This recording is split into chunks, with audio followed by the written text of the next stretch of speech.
Álvaro Sicarelli, bienvenido a Cabaret Voltaire. ¿Cómo estás? Muy contento, muy feliz de estar acá.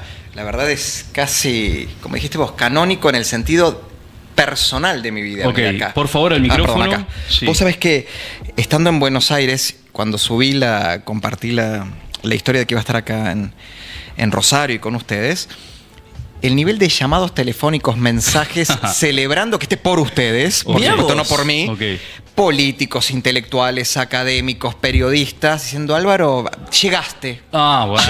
Llegaste. Y aprovecho también para mandarle un beso grande al chat, que me está mandando unos deseos maravillosos. Un besito enorme. El que está acá soy yo. Bueno, en fin. Escuchame, yo creo que el chat te va a terminar adoptando y queriendo. No. Yo entiendo. El pasado no me define. Ok, el pasado me gusta esa frase, no te define. El pasado no me define. ¿Qué nos define, Álvaro Sicarelli? El hoy y lo que vamos sembrando para el futuro. Pero no vamos a entrar en frases tipo José Naroski, porque me parece que estamos en un domingo a la noche. Y no, pero gracias Tommy, gracias Mauri, gracias a la producción, a Cami por la invitación. Me han recibido maravillosamente bien y sinceramente los vengo siguiendo. Y ya el hecho de que el subtítulo del programa sea La conversación infinita me ha parecido algo hasta tipo grombrosiano, ¿no? Una cosa maravillosa, y es un producto que creo que va a quedar en los registros de la historia de la comunicación. Y no lo digo porque estoy acá, sino porque lo he hablado con vos previo a que me invitaras y te lo dije. Sí, lo hemos cruzado en otros programas. Siempre, sí, porque hemos estado en Infobae, estuvimos en radio con vos. Sí. Pero siempre Cabaret Voltaire tiene este espíritu, ¿no? De ensanchar lo que ya es de por sí infinito. Bueno, sumar gente, diversidad, y estamos contentos. No es tan lejos Rosario, ¿viste? No. Se puede llegar. Además, una ciudad que aprecio mucho, lo estuvimos hablando hoy al mediodía cuando almorzábamos, y hoy cuando vine caminando desde el hotel hasta acá, y me encontré con un grupo de chicos que seguidores de mis redes y de mi trabajo, y ¡ay, qué haces acá! Y yo, dije, voy a Cabaret Voltaire. O sea, saqué las mejores de mis plumas y dije, voy a Cabaret Voltaire.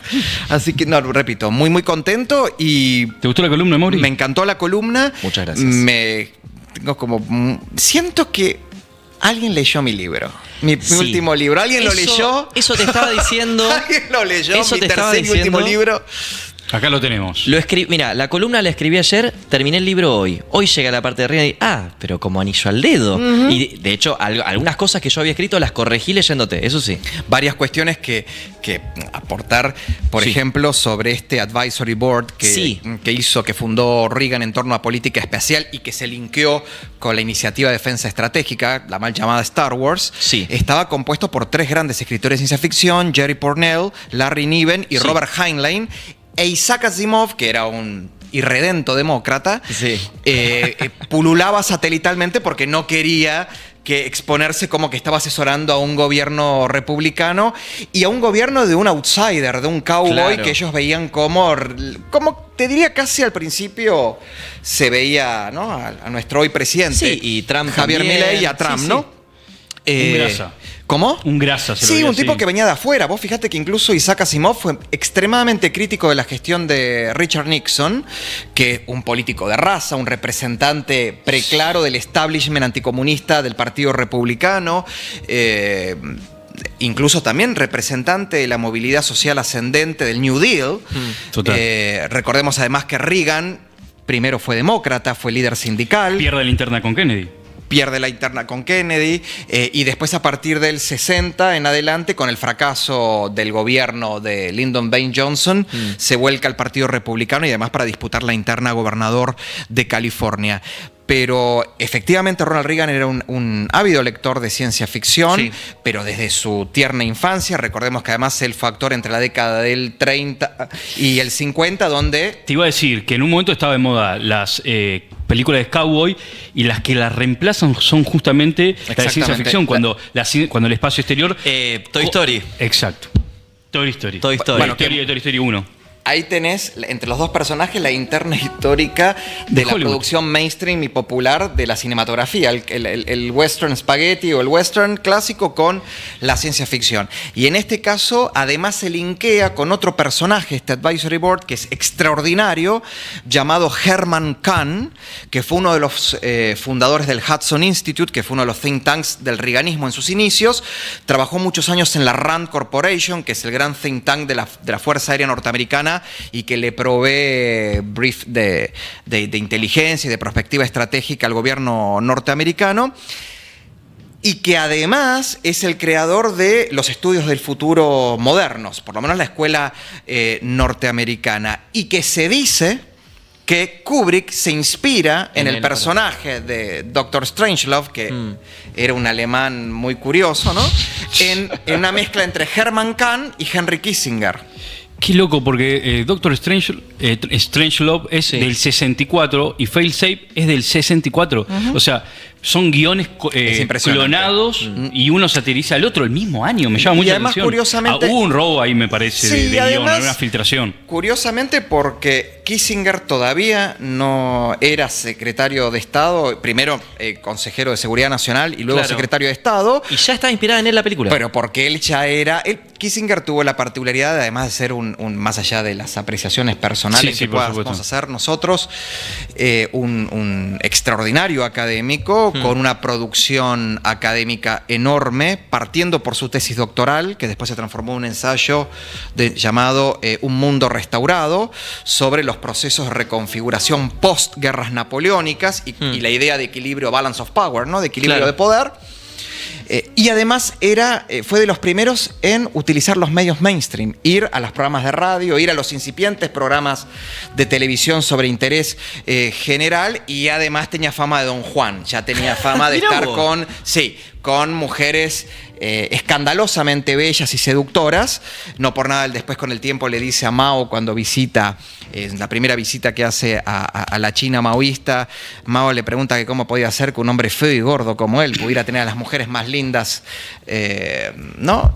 Jill St. John, por ejemplo, una de las espléndidas, dijo... Mariscal, no me acuerdo que el término lo utilizó, como si te dijera camarada Mao, ¿no? Sí. El poder es el mayor afrodisíaco. Y sí. ¿No? Y efectivamente, ¿no?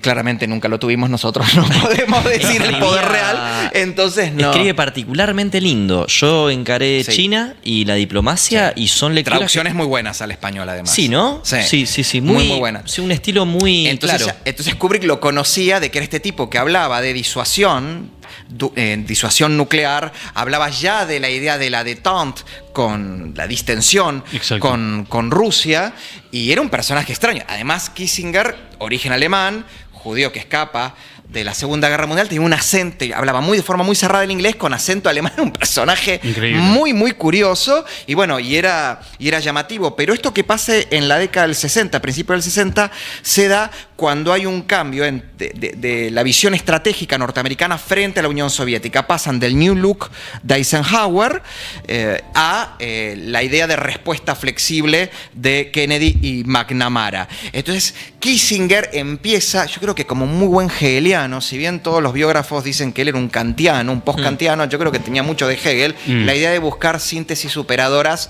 en las visiones estratégicas. En la diplomacia de Kissinger está todo el tiempo esa idea. Me parece que hay cuando habla de Richelieu, intenta todo el tiempo encontrar. Este programa se dice, la conversación infinita a sí mismo. ¿Viste el anterior?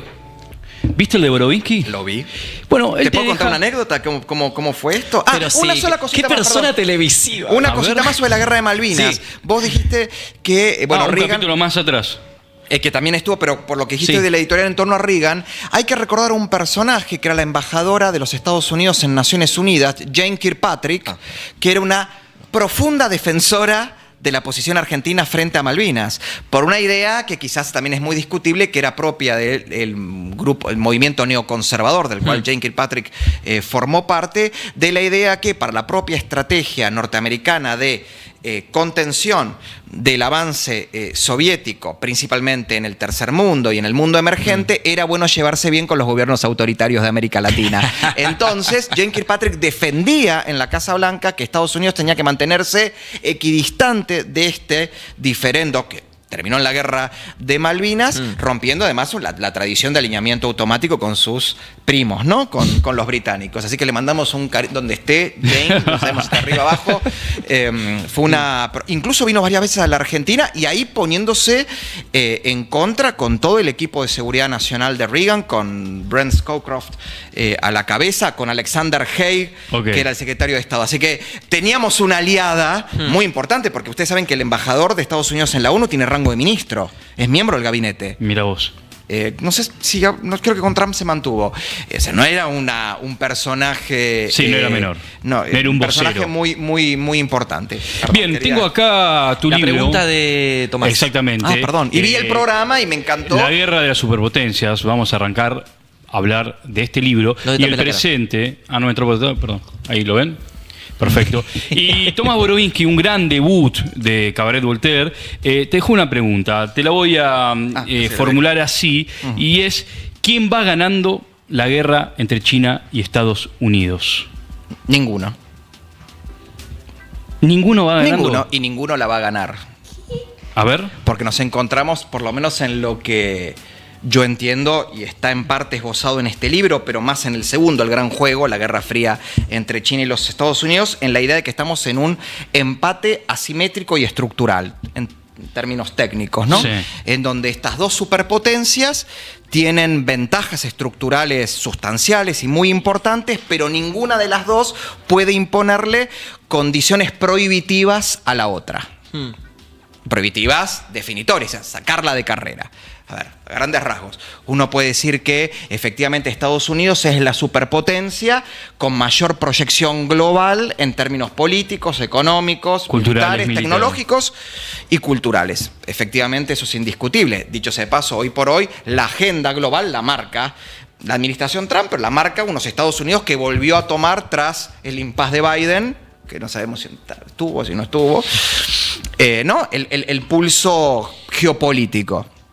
Por otro lado, estamos hablando del país que tiene el mayor desarrollo en materia de investigación y desarrollo tecnológico y de innovación, producción de patentes, semiconductores, está a la vanguardia de inteligencia artificial de frontera, lo estamos viendo ahora con el tema de Claude Mythos, con Anthropic, con Gemini, con GPT-4.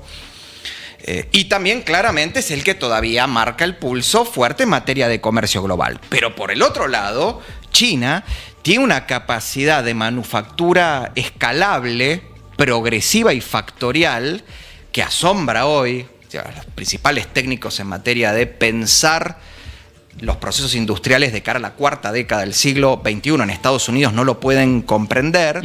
Por otro lado, es la que dispone del 50% de las reservas de tierras raras, pero además el 90% de los procesos de refinamiento minero y de tierras raras, que implica algo así, como te diría yo, de tener casi el caballo del comisario, ¿no? En los elementos que necesitas para producir tecnología. Y además está 9 veces arriba, o sea, multiplican por 9 la capacidad de producción en materia de robotización que Estados Unidos. 9 veces. 9 veces. Y qué curioso, 9 veces por encima de Estados Unidos, 5 por encima de la Unión Europea. Que dicho sea de paso, la Unión Europea, en uno de sus poderes o instituciones más importantes, que es el Parlamento Europeo, ha creado una comisión parlamentaria, interpartidaria, de investigación puntualmente del desarrollo robótico o la robotización china. Incluso la pusieron a poner un término como Comisión Parlamentaria para la Investigación de los Robots Asesinos, porque ellos literalmente creen que China lidera una estrategia subterránea de crear robots que van a ser utilizados efectivamente para el uso en materia de defensa, de seguridad y además de carácter ofensivo. Pero después, cuando vos analizás ambas superpotencias, hay una interdependencia económica tal que la posibilidad de que este tire y afloje termine rompiendo la piola en un marco de guerra fría, tensión y distensión, no en el marco de que fue planteado en el libro, Pensá que la balanza comercial entre China y los Estados Unidos supera los 700.000 millones de dólares por año. Punto número 1.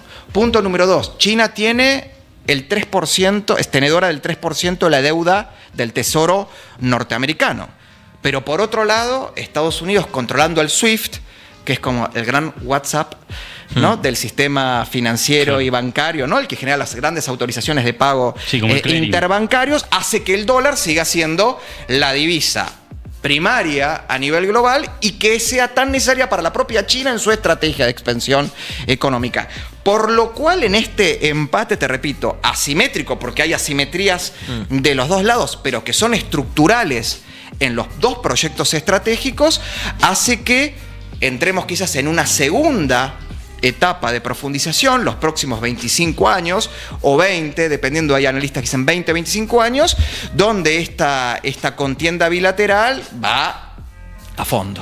Es una especie de destrucción mutua asegurada la que vos estás planteando. Destrucción financiera asegurada, claro, mutua asegurada. Claro, porque donde yo decido cortar mi producción para que vos no tengas X, vos podés hacer también lo propio.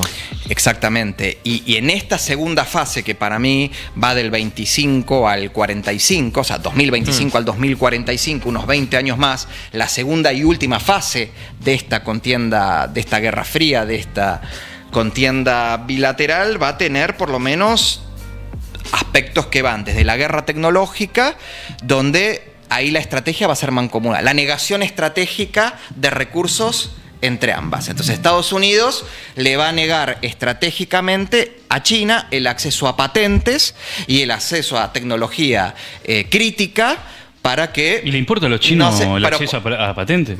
Por el otro lado, China que le puede prohibir el acceso a los minerales críticos. ¿Qué le interesa o no a los chinos? Mira, yo creo que ahí tendríamos que tener un programa puntual para analizar la mente china, que son 6.000 años de historia, en el medio 18 siglos de gloria imperial, siendo la potencia económica más importante del mundo, 100 años de humillación absoluta frente al avance de las potencias occidentales, el periodo breve del nacionalismo de Chiang Kai-shek, pero que es un periodo de reorientación en torno a las estructuras institucionales de China, la revolución, la guerra civil, la revolución comunista, el maoísmo, Deng, y después los presidentes, y Xi Jinping, que repito, en un juego dialéctico hegeliano se transforma en la síntesis de todo esto.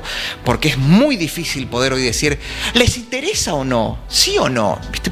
Claro. Es tan permanente, y a veces proyectan una idea de que les interesa algo cuando en realidad no, porque lo que están es yendo... Están jugando al Go. Exactamente, por la gran circunvalación de Rosario, ¿no? Están jugando al Go. Exactamente. Son, ¿no? por momentos parecen dos formas distintas de entender el tiempo.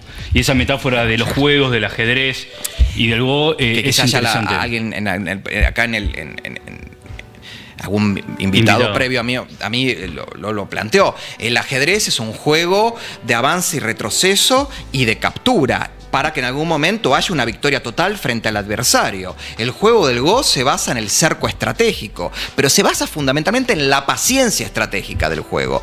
Más que tomar posturas, tomar posiciones, lo importante es ocupar lugares estratégicos. Y acá hay un gran choque entre esas dos cosmovisiones. Son, sí, claro, 250 años, pero obviamente 250 años influidos por 1500 años de historia occidental y preoccidental, en el caso de Estados Unidos, pero el otro son 6000 años de una cultura que no conoció, por ejemplo, en los términos que no conocemos nosotros, la democracia.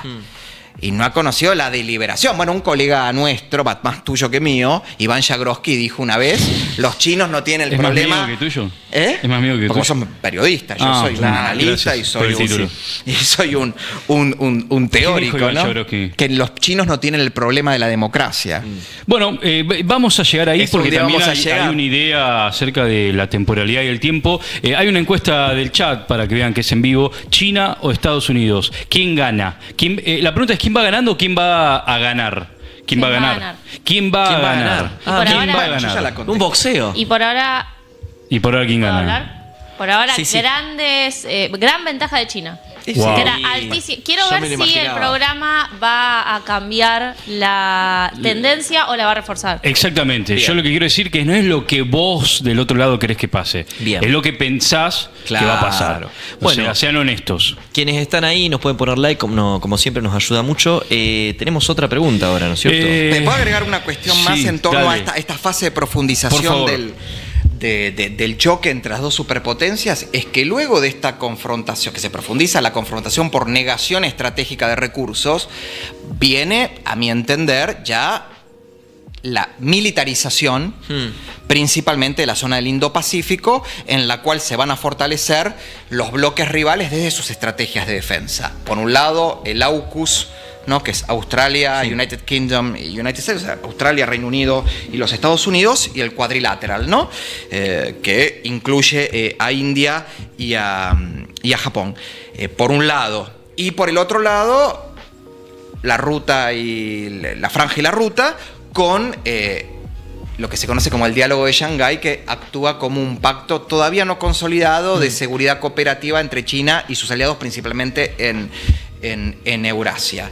Y esto, obviamente, la mayor militarización genera el paso previo a un concepto que uno de mis grandes maestros, Graham Allison, plantea, que es la idea de la trampa de Tucídides. Ok. La potencia en decadencia se enfrenta con la potencia en ascenso simplemente por una cuestión... decadencia... Claro. ¿No te gusta? Yo diría la potencia establecida frente al irresistible ascenso de la que se considera nación o potencia emergente. Esparta y Atenas. Pisa el palito, claro. Que en realidad uno dice la guerra del la guerra del Peloponeso formalmente la gana Esparta. Claro. Uno puede decir la batalla del Peloponeso, porque la guerra de la Elas la termina ganando Atenas, la que se consolida como la cultura triunfante, o sea, la filosofía triunfante, las instituciones triunfantes, las lógicas políticas y militares y comerciales triunfantes, no fueron las de Esparta, fueron las de Atenas, que formalmente perdió la guerra. Por lo cual hasta uno podría decir, si existiera un conflicto directo, quizás lo puede ganar Estados Unidos, pero en el tiempo lo podría ganar China. Yo creo que no la va a ganar ninguna de las dos. Algo de eso, ¿leíste Deutsche Requiem, el de Borges? Sí, claro. Bueno, claro. Ese es el punto del cuento. La pregunta es directa. ¿Va a haber un conflicto militar directo entre Estados Unidos y China? Y muy probablemente en el estrecho de Taiwán. Yo creo que la trampa de Tucídides la pisa alguno de los dos. O Estados Unidos en su afán, vaya a saber con qué administración, ¿no? Yo creo que esto va a pasar a partir del 2040 en adelante. Las señales no son muy alentadoras, principalmente por el hecho de que la líder del partido Kuomintang, que es el partido nacionalista chino, supuestamente heredero de quien forma en el exilio el gobierno de la República de China contra los comunistas, viaja a Beijing a darse la mano, ¿no? Con el alto mando del Partido Comunista para supuestamente generar un diálogo, ¿no? De concordia, y en realidad lo que está generando internamente en Taiwán es el ascenso de los grupos políticos pro independencia, incluso los más radicalizados de una óptica nacionalista, que son los que creen que la China continental son los rebeldes, son los sediciosos, y encima son absolutamente procapitalistas, defienden ideas propias de la derecha liberal. Y quizás, no te digo Trump, las que vengan, no sé, el segundo mandato de Marco Rubio, si es que es presidente de... Perdón, mencionaste a Kissinger. Desde Kissinger no había una persona que ocupase ambos cargos. Exactamente. Secretario de Estado y asesor de Seguridad Nacional y presidente del Consejo de Seguridad Nacional. Ninguna persona ocupaba los dos cargos. Ninguno. Yo creo que también hay una cuestión simbólica que Trump busca proyectar, ¿no? Estamos en una era, perdón, paréntesis, estamos en una era de que las decisiones son a veces más simbólicas que estratégicas. Acá, en Estados Unidos, bueno, decide unificar en la figura de Rubio, como en Kissinger, secretario de Estado de Seguridad Nacional. Acá quieren poner en la CIDE un Anzorregui en Argentina, ¿no? Para parecerse a Menem. No lo digo por una cuestión estratégica. No, parece que hay como designaciones que son puramente estratégicas. Perdón, ¿qué viene después de esa guerra? Porque fuiste categórico. Sí, esa guerra en el estrecho directa. Claro, pero es una guerra en el estrecho de Taiwán, donde ambas naciones terminan desgastadas. Yo creo que China podría perder gran parte de su poder aeronaval, como le está pasando hoy a Irán. Eso lo que podría generar es una crisis interna, principalmente con una clase media ascendente que, como pasa en las naciones que tienen regímenes totalitarios o de partidos únicos, cuando tienen la panza bien llena empiezan a reclamar derechos civiles y libertades, y donde el liderazgo del partido frente a una derrota militar que no la han tenido desde el 49 adelante, porque no se ha enfrentado formalmente a una guerra de estas características, puede entrar en crisis, y por el otro lado, Estados Unidos pagar el costo económico e interno, una nueva polarización de por qué nos metimos en algo que en realidad es por acuerdos preexistentes que tenemos con naciones que tendrían que estar resolviendo entre ellas, Taiwán y China, su diferendo, ¿no? Y esto para mí lo que va a generar es un repliegue forzado de ambas superpotencias a el mundo que viene, ¿no? Y acá yo traería un personaje que Borovinsky trajo y que me... el maestro que me emocionó. Alexandre, yo no sé si la producción, yo creo que tenemos una de las... Mira, yo estoy, mira, yo no sé, acá se puede decir, ¿se puede ser lenguaraz? Sí, pero por supuesto, pero escuchá, se llama Cabaret de Voltaire, no es cenando con Mirta Legrand. Acá viene gente muy seria, viene gente muy seria, pero la gente empieza a tomar vino y se vuelve loca. Tenés una producción tan eficaz, tan eficiente, tan talentosa, que me pone feliz como trolo con dos culos, mirá. Bueno.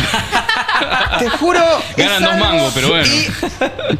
Mirá qué rápido tenemos una imagen de este gran pensador franco-ruso, con esa cara, esa mirada, ¿no? Pero mirá ese peinado. Ese peinado y esa facha, un tipo muy fachero. Era muy fachero para la época, esos labios gruesos. Bien. Nacido en la Moscú previa, ¿no?, a la revolución bolchevique, ¿no?, las postrimerías del Imperio Ruso. Se cogía mucho en esa época. Era abiertamente bisexual, o sea, un tipo muy polémico para la época. Nacido en una familia de la alta burguesía rusa. Sobrino de Vasily Kandinsky, del pintor, que además fue uno de los jefazos culturales de la revolución. Posteriormente, íntimo amigo de Diaghilev, ¿no?, el gran creador y director de los ballets rusos. Un hombre que, curiosamente, esto ya lo contó Boro, ¿no?, por un lado se reconocía comunista y marxista, estalinista de estricta observancia, pero por otro lado, por su propio origen aristocrático, tuvo que escaparse. En realidad se escapó porque formaba parte de una organización cuasi criminal del mercado negro en la Rusia soviética de los primeros años. ¿Qué hacía? Se escapó, al igual que Hedy Lamarck de Austria, él de Rusia, con un sobre todo forrado de joyas y de 2 huevos Fabergé, con los que vivió 15 años en un lujo descontrolado. Estudió en Heidelberg, se codió con Jaspers, un personaje extraordinario. Estudió, antropología, filosofía, sociología, teología. Además, fue un gran orientalista, hablaba sánscrito, también estudió matemática, física. Alexander Koyev, personaje, repito, búsquenlo. ¿Qué es para vos él? Para mí ¿Una inspiración, un maestro, qué? Fue, primero, un modelo de intelectual que ahí se lo ve. Ya, eso creo que es un año antes de que se muera.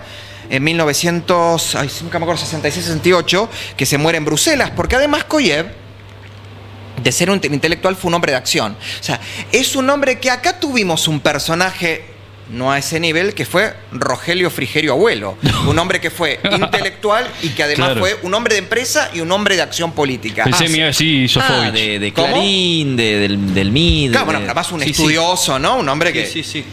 Y en el caso de Koyev, luego de estar en Alemania, va a Francia, ya las joyas no empiezan a alcanzar y tiene que salir a laburar, laburar. Entonces le pide a su gran amigo Alexander Koyré, un gran historiador y filósofo de la ciencia, que no me digas que es capaz de que tengamos la foto de Koyré. Sí. La tenemos. No me digas. Mientras tanto te digo que acá te están comparando. A mí me están con comparando. La foto que vimos. ¿Que me ven parecido? Te ven muy parecido. Mirá vos. Yo vi otro que es más parecido. Yo vi otro que es más parecido incluso. Mira que me dicen que yo soy parecido a Tobey Maguire, el primer Spider-Man, así que hay una foto que nos pasaste. Es como que el chat empezó a relajar conmigo, ¿no? El chat empezó a relajar. Sí, los aflojaste. Sí, ahora ya está. Empezó a relajar. Pero escúchame, pará. Mucha no me información. Bueno, Coiré, no aparece Coiré. Coiré lo invita a reemplazarlo durante 3 semanas a dar un curso sobre introducción a la fenomenología del espíritu, particularmente el capítulo 4 de la fenomenología. Y terminó dando los 7 años. O sea, Coiré, pobre, se quedó sin laburo. Y en el Instituto de Altos Estudios Prácticos, ahí está Coiré, de París, Koyev da este seminario legendario en el que participan figuras de la inteligencia francesa, Breton, Aron, en algunos momentos Simone de Beauvoir, Jean-Paul Sartre, Raymond Queneau, Jacques Lacan, famoso porque luego de la muerte de Koyev entra, mientras lo están velando a Koyev, entra al departamento de Koyev y se afana la edición de la fenomenología del espíritu con las anotaciones de Koyev. O sea, no era solo un ladri el psicoanálisis, él y después su yerno Jacques-Alain Millar, sino además un ladri efectivo que se afanó el libro. Y un día este señor, Koyev, dice: che, estoy harto de estar de este lado de la historia, quiero estar del otro lado del escritorio de la historia y quiero ya dejar de ser el filósofo para ser el hombre de acción que materializa lo que el filósofo piensa. Y hay estos tipos que, como esto, la conversación infinita en los bouillons y en los cafés parisinos, que se reunían con todos los grandes jefazos de la Francia de posguerra, y junto con su amigo Robert Marjolin, le dice: che, ¿no te haces un trabajito para mí? ¡Ey, dale! Como tiene Gargamusa, dale. Y le da la Dirección General de Relaciones Económicas Extranjeras, que es la unidad, Pensé digamos, que iba el cerebro, a laburar en una estación de servicio. Claro, ¿viste? No, de sellar, que es la, digamos, la representación de la diplomacia económica francesa. O sea, y Koyev se transforma en uno de los fundadores de la Comunidad Económica Europea, uno de los fundadores del GATT, de la Ronda Kennedy. La Comunidad del Carbón y el Acero, la precuela de la Unión Europea. Y principalmente el sistema arancelario, un tipo que viene de la filosofía. Y hay registros donde los delegados de Gran Bretaña en su momento, y de Estados Unidos pedían por favor que no los pusieran a negociar porque era terrible. Como el tipo además era un rosquero, podría haber sido afiliado al partido al que pertenecen ustedes, porque era un rosquero tal que iba uniendo voluntades principalmente en los estados las economías emergentes y de África para ponérselos en contra a los yanquis y a los británicos. Dicho sea de paso, este tipo, Koyev, muere de un bobazo en una reunión de la Comunidad Económica Europea en Bruselas. O sea, muere de una manera, exactamente, laburando. Pero volviendo al seminario, en ese seminario él desarrolla la idea de dos conceptos que para mí son muy importantes, no solo porque él es un ejemplo de modelo a seguir para mí, sino además que yo aprendí Hegel a través de un discípulo de Koyev, que fue un gran pensador argentino, recientemente fallecido, hace un poco más de un año, que fue Juan José Sebrelli, que curiosamente fue el introductor, es el traductor y el introductor de partes de esos cursos, esas clases, que eran las anotaciones de Raymond Queneau. Ahí está Juan José, en esa biblioteca de Juan José que parecía un cuadro expresionista alemán, ¿no? Parece el gabinete del doctor Caligari. Yo lo extraño mucho, Juan José, un hombre central en mi vida, en mi formación intelectual, y más un gran amigo. Y van a ver que hay un libro que yo se los pasé, que es La Introducción a la Lectura de Hegel, que son todas las anotaciones de Queneau sobre el curso de Koyev con la traducción de Sebrelli, que hay 3 clases en particular, que son la dialéctica del amo y el esclavo, la antropología, que van a ir apareciendo seguramente las tapas si las tienen ahí, que son apasionantes. La dialéctica del amo y el esclavo, que marca el movimiento dialéctico, que es el pulso de la historia, extraordinario. Y después, algo que habló Borowinsky, no voy a repetir, la idea de fin de la historia. Eso es interesante. Que no es lo que Fukuyama efectivamente, si bien le reconoce ser deudor de Koyev, plantea en El fin de la historia del último hombre, ese gran bestseller de fines de la Guerra Fría. ¿Por qué digo que Koyev tiene que ver con tu pregunta? Porque Koyev escribe un texto que se llama en francés La esquisse pour une doctrine de la politique française, o sea, esbozo de una doctrina de la política francesa, que se le escribe nada más y nada menos que para el general de Gaulle, al que él le decía Charles, como yo te digo, Tommy a vos. donde le plantea el mundo por venir y le dice, en esa época, principios de los 50, le dice a De Gaulle, el mundo que viene plantea Alemania como la principal economía de Europa. El principal disputante económico del futuro de Estados Unidos va a ser Japón. Que claro, ustedes van a decir, ay no, se equivocó. No, en los 80 y 90, la gran economía que ponía contra las cuerdas a Estados Unidos fue Japón. Dicho sea de paso, toda la cultura mainstream de esa época, novelas, películas, era mostrar a los japoneses como los malos de la película y casi como que California era hay incluso el Anschluss que querían los japoneses. Hay un diálogo en Volver al Futuro sobre el microchip. Volver al Futuro, Sol Naciente, que es digamos una... ¿Y ahí qué hace Estados Unidos? Obliga a devaluar a Japón. O sea, ¿cuándo pierde competitividad? Y lo que increíble es... ¿Cómo era el mundo que plantea Koyev? Bueno, y Koyev plantea eso y dice... Se acaba la era de los Estados-nación como los conocemos. Westfalia ya entra en una crisis. Él no plantea fechas exactas, ¿no? Pensemos que murió muy joven, a los 66 años, ¿no? Claro. Podría haber vivido por lo menos 20 años más y haber llegado hasta la caída de la URSS. Se van a replegar los Estados-nación como los conocemos y se viene la era de los nuevos imperios. Las grandes potencias se van a replegar a zonas geográficas puntuales, donde van a estar, ¿no?, dirigiendo a un grupo de naciones que formarán parte del núcleo duro de esos nuevos imperios. Y habrá también zonas de influencia y zonas de disputa. Y él le plantea a De Gaulle, entre esos imperios vos tenés que liderar para ponerle un freno a la Alemania que va a renacer y otro freno al imperio anglo-norteamericano, un imperio euro-latino que tiene que estar conformado por las naciones latinas y católicas de Europa, las naciones de Sudamérica, principalmente las que tengan mucha mixtura cultural por las cuestiones de la inmigración europea, y además a las ex colonias francesas de Noráfrica, ¿no? Ese tiene que ser el imperio que además va a actuar como bisagra. Obviamente él seguía pensando que iba a existir un imperio eslavo dirigido por la Unión Soviética. Curiosamente nunca encontré ninguna anotación donde hable de China. Mira. Pero yo creo porque no le dio el tiempo. Y yo creo que luego de esa derrota que mancomunada entre China y Estados Unidos en un conflicto en el estrecho de Taiwán, ese repliegue de las potencias a sus zonas de influencia del hemisferio occidental y Eurasia por parte de China, es el inicio de la constitución de estos nuevos imperios, que pueden ser nuevos imperios o hiperpotencias, que es el nombre que yo le estoy poniendo en mi tesis de maestría, donde vamos a tener, repito, ¿no?, imperio americano, hemisferio occidental, el imperio sino-euroasiático, China, Rusia y la zona actual de influencia China en Asia, un imperio del Hindutva. Yo creo que hoy Narendra Modi, primer ministro nacionalista hindú, está sentando las bases de una nueva hiperpotencia mancomunada entre las naciones de tradición y cultura ancestral. Que nunca estuvieron unificadas. Hinduista, nunca, porque además el Indian National Congress, el histórico partido hegemónico, el histórico PRI de la India, que era muy progre, muy antinacionalista en términos de la religión, quedó marginado, una posición minoritaria, y el Bharat Janata Party, que significa Partido Popular Hinduista, hoy está reconvirtiendo la lógica historia post-independencia de país laico, país, ¿no? Hinduista porque la religión es el hinduismo. La mayoría. Nosotros le decimos hindúes a veces a los indios, mal dicho. Sería hindi. Claro. Serían hindi.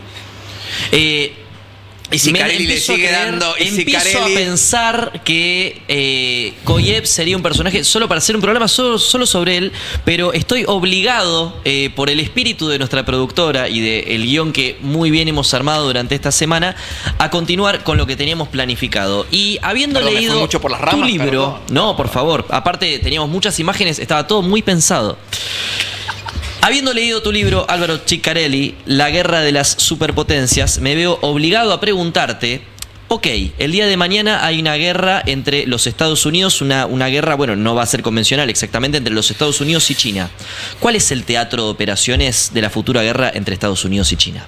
Bueno, el estrecho de Taiwán, pero principalmente dentro de una lógica aeronaval, pero multidominio. Va a estar el dominio cibernético, el dominio obviamente comunicacional. Yo creo que una batalla informativa muy parecida a la que hubo en la Segunda Guerra Mundial, pero que además se intentó llevar adelante en la propia Guerra Fría, ¿no? En la Primera y Segunda Guerra Fría entre el 46.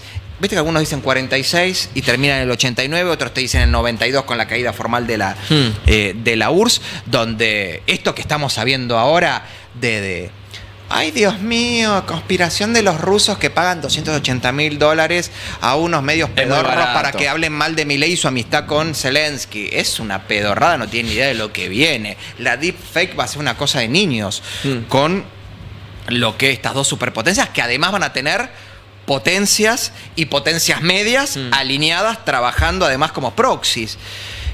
Pero si vos militar, aeronaval, estrecho de Taiwán, con escaramuzas, probablemente península de Corea, Rusia con Japón.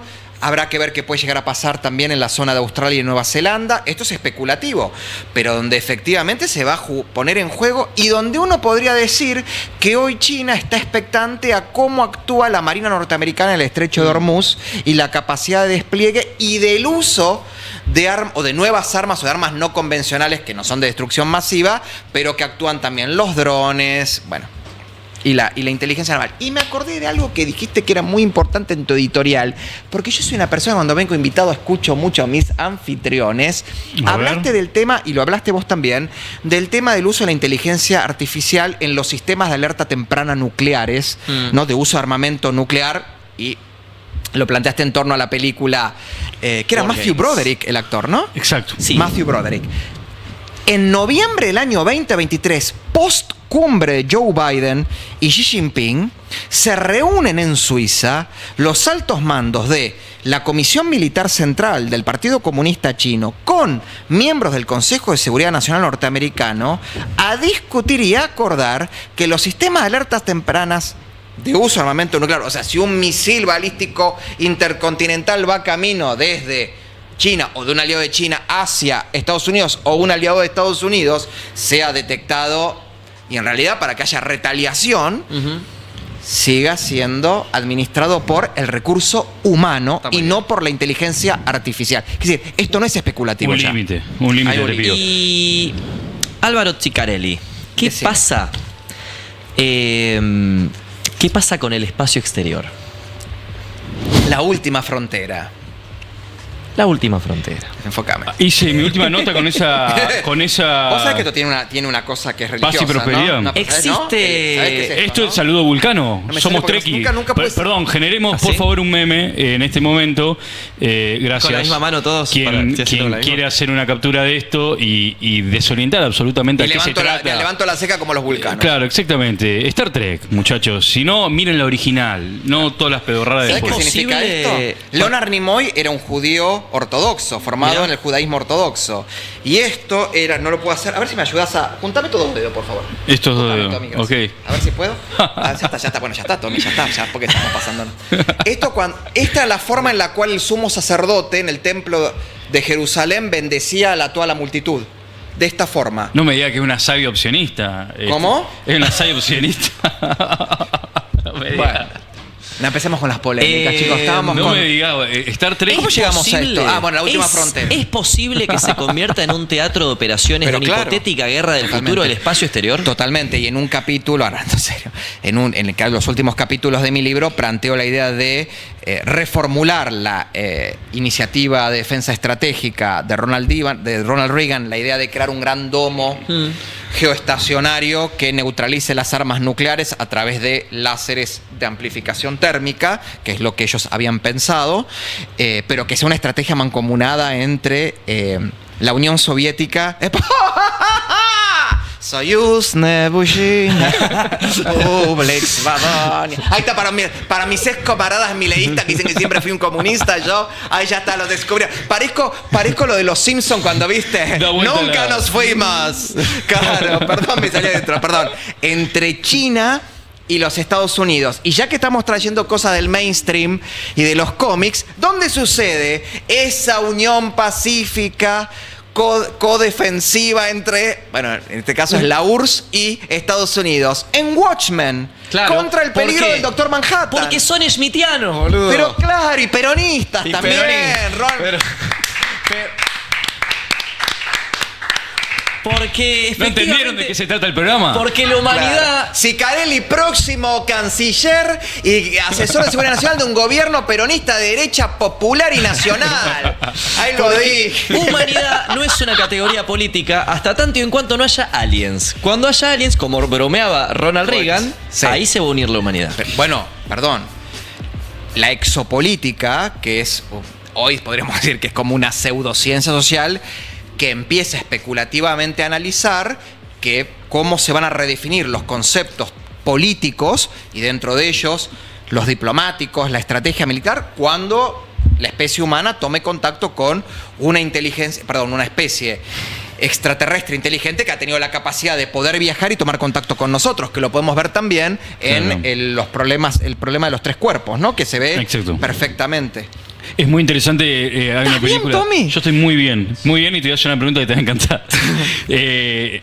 No soy celoso. Hay un episodio de hay un episodio. ¿Ya la sabés la pregunta? No soy celoso, te dije. ¿No la sabés? No la sabés. Te lo voy a dejar para el final. Escúchame. Te voy a dejar para el final. Cuando haga más efecto el vino, por favor, no permitan que esa copa esté vacía. El reino, Emmanuel Carrer, ha sido nombrado hasta el hartazgo en este formato, en este humilde programa, en este humilde rincón de la galaxia no explorada. Rosario me refiero, Cabaret Voltaire. Ciudad Camo. Limonov. ¿Podemos ver alguna imagen de Limonov? Puede ser simplemente para los despistados, los jóvenes incautos que entraron porque vieron una luz a este antro llamado Cabaret Voltaire, empiezan a descubrir data. Esto es Limonov, que Carrer, uno de los más hermosas plumas que hay sobre la faz de la Tierra, escribió sobre él un Nazbol, un rojipardo. Tenemos más imágenes porque me gustaría ver los jóvenes. Miren a este Limonov. Eso cuando fíjate esa bandera de fondo, Coca-Cola y Lenin. Sigamos pasándola porque ustedes piensan del otro lado que es fácil el mundo, que izquierda, derecha, el bien y el mal son categorías fáciles de adoptar, pero en realidad muchas veces son categorías que nos extravían. Y te quiero preguntar, Álvaro Cicarelli, ¿conociste a Limonov? ¿Y vos?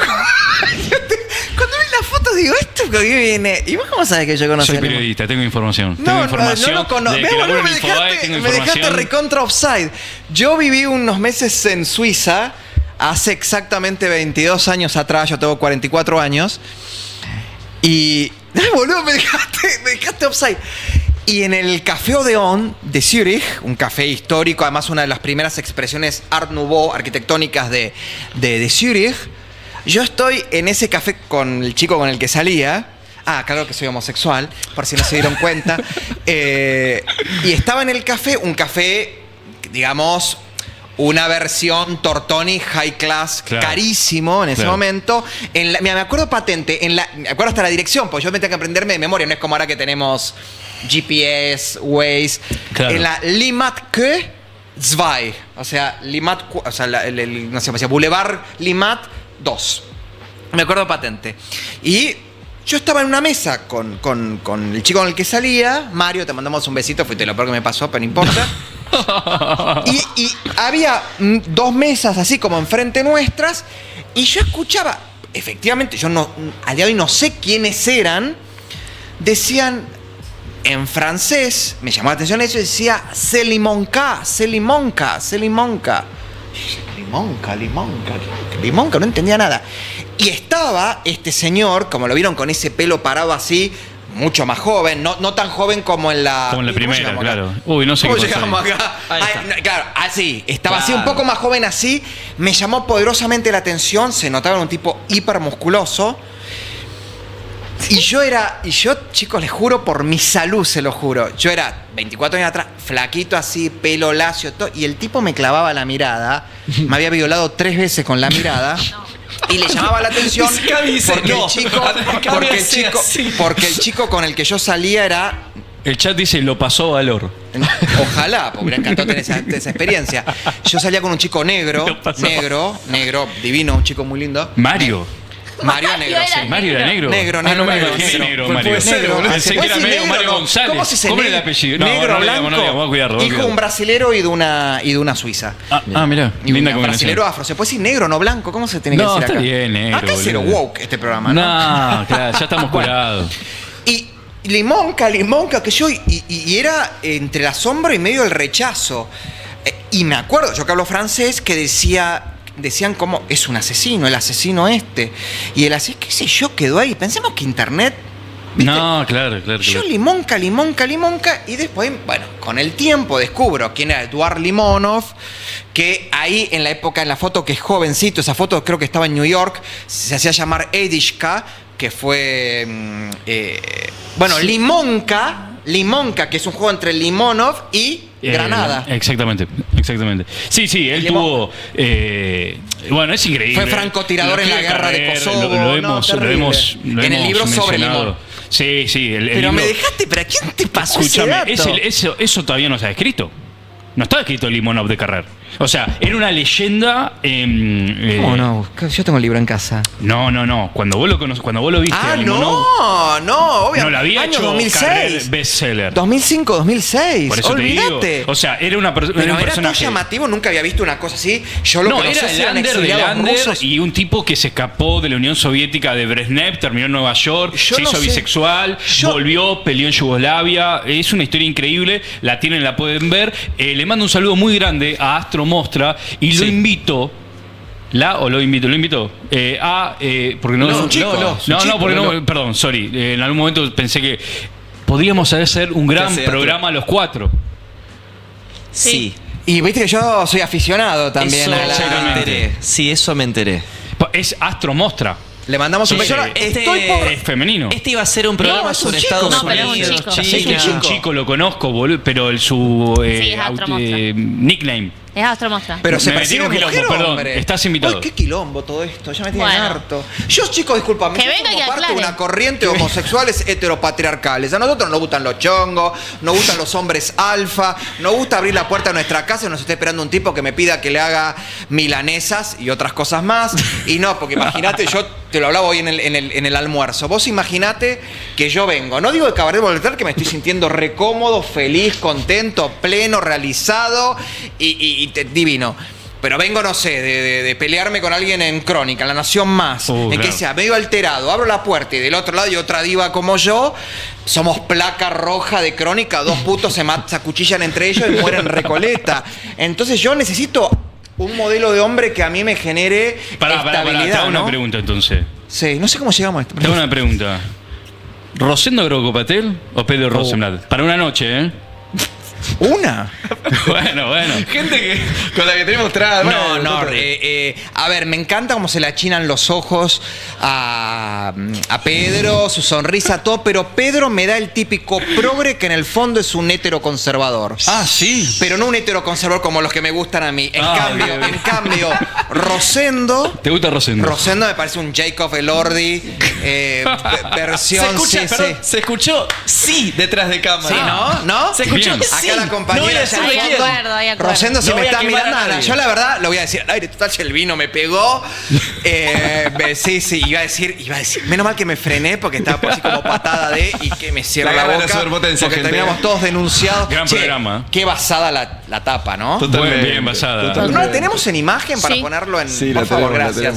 Para terminar tu juicio sobre... Pero Rosendo me parece un tipo súper sexy. Me encanta esa cosa de understatement, ¿no? De saliño pensado. A veces usa tanto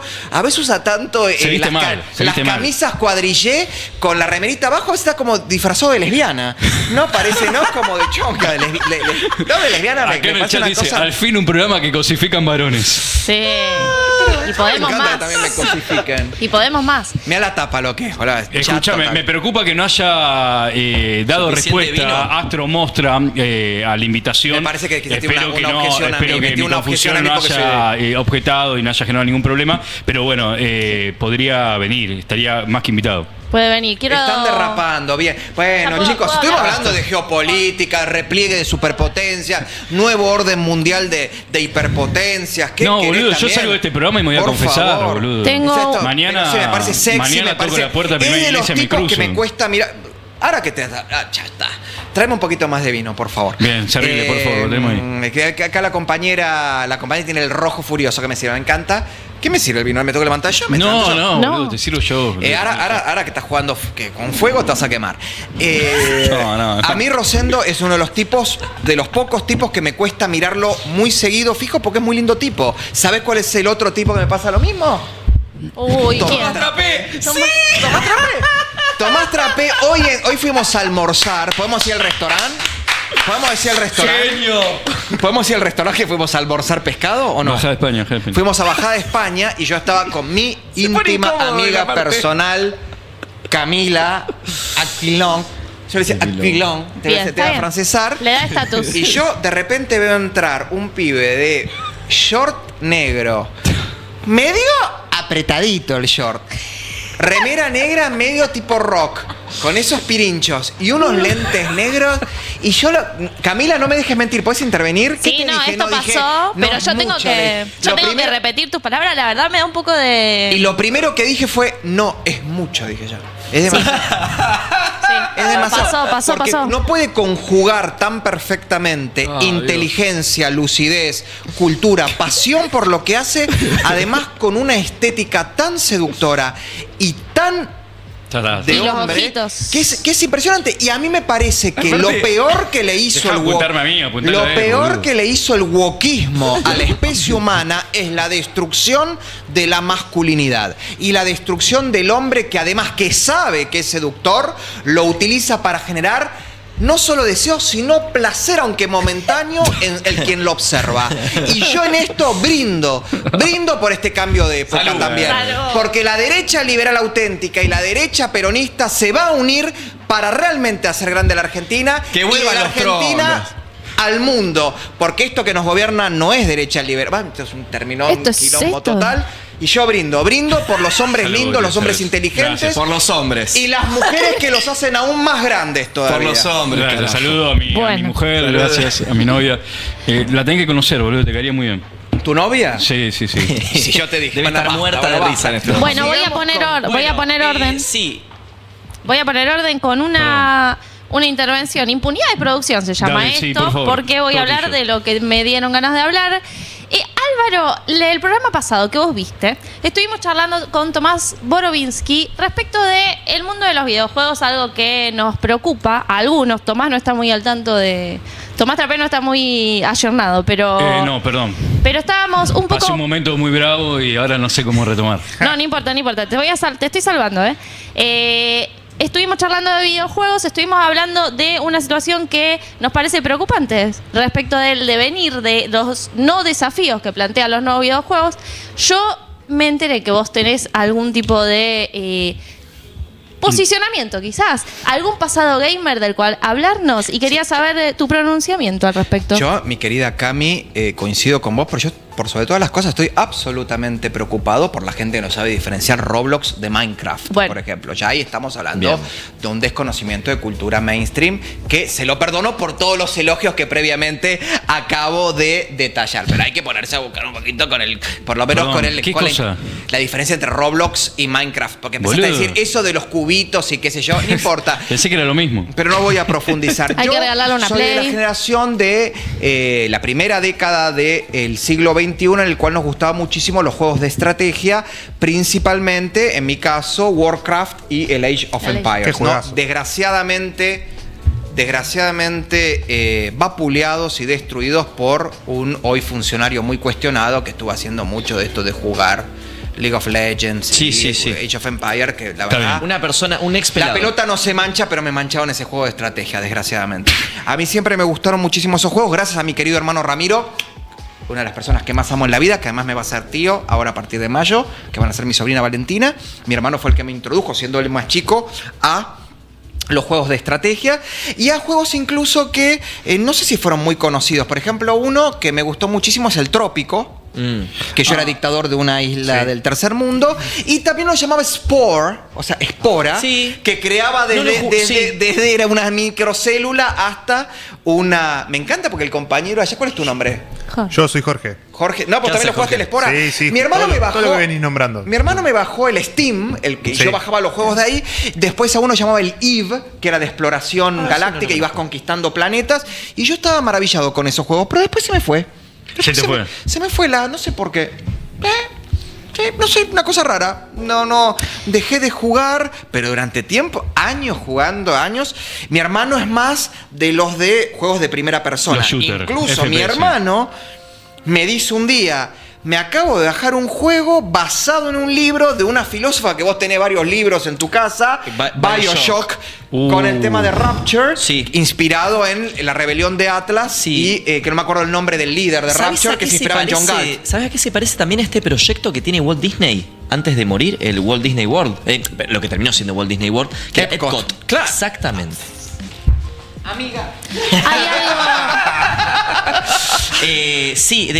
¿Jugaste al BioShock entonces o te quedó ahí? No, porque no me gusta mucho. A mi hermano le gusta el Elder Scrolls, le gusta. Mi hermano es un genio. Ahora, obviamente es un señor casado. Pero es muy interesante. Futuro padre, ¿viste? Y dejó un poco. Creo, no sé. Le tengo que preguntar a Ramiro, después me diga. Es muy interesante lo de Epcot, ¿viste? Esto de una ciudad privada. De pronto una ciudad sin un estado, de alguna manera sin un estado centralizado, pero con empresas que van poniendo lo último de la tecnología a disposición de la gente que vive ahí. Y que arranca además como una utopía y termina degenerada, ¿no? Como toda la utopía. Claro, por hay mucho de Peter Thiel, hay mucho de Peter Thiel, hay mucho de lo que están pensando los súper ricos.